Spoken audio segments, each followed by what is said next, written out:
Alam mo ba kung paano kumikita ang Shopee, GCash, Facebook? Libre naman, di ba? Free download, free to use. Actually, may bayad. Ikaw yung bayad.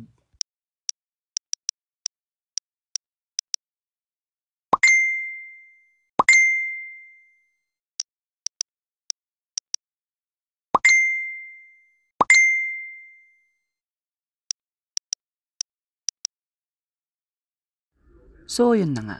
Hindi pareho yung presyo ninyo. Bakit? Kasi may alam sila tungkol sa'yo na wala sa kanya. Uy, may message sa kumpanya. Ay, ito na yung sweldo ko. Bili nga tayo sa online. Wow, dami ah.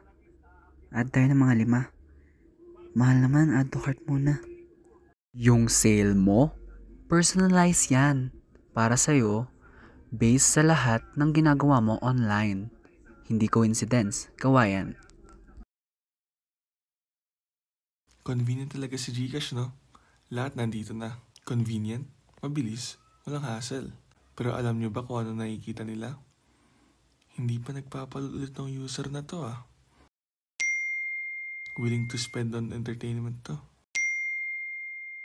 Friday night na. I-GCash mo lang yung bills mo. Ayun.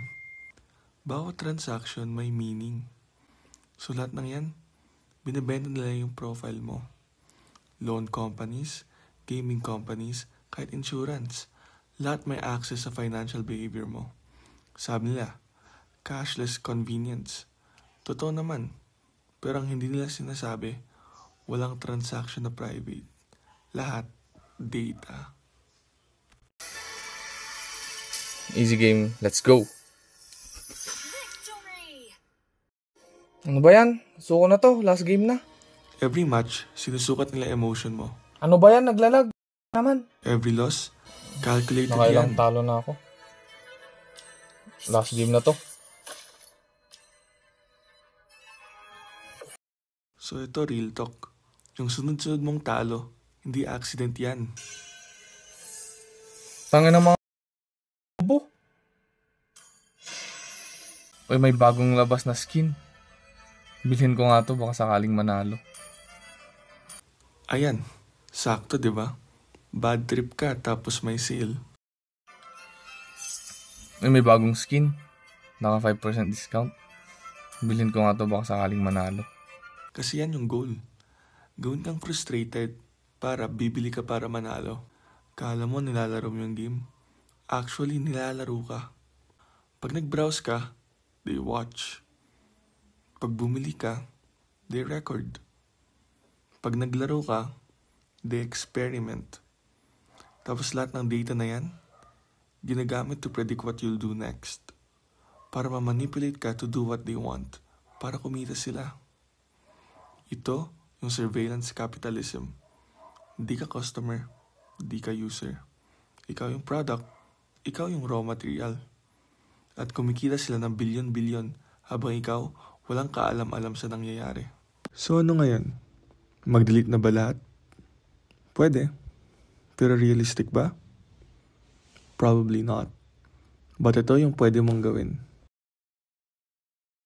Tingnan mo yung app permissions mo. Bakit need ng camera ng Shopee app?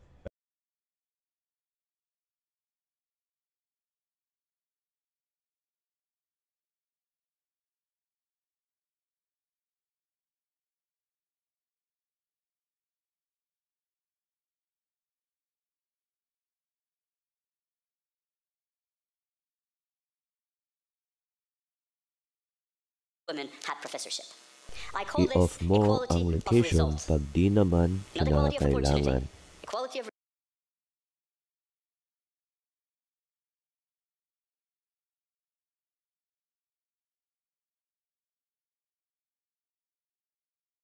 Equality of results. I did not have the Isipin bago i-click. Huwag impulsive.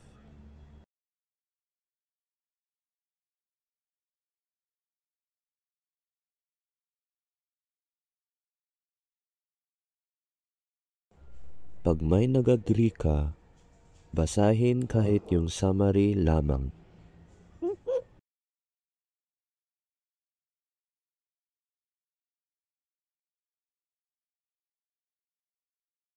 And also, share mo ito to spread awareness.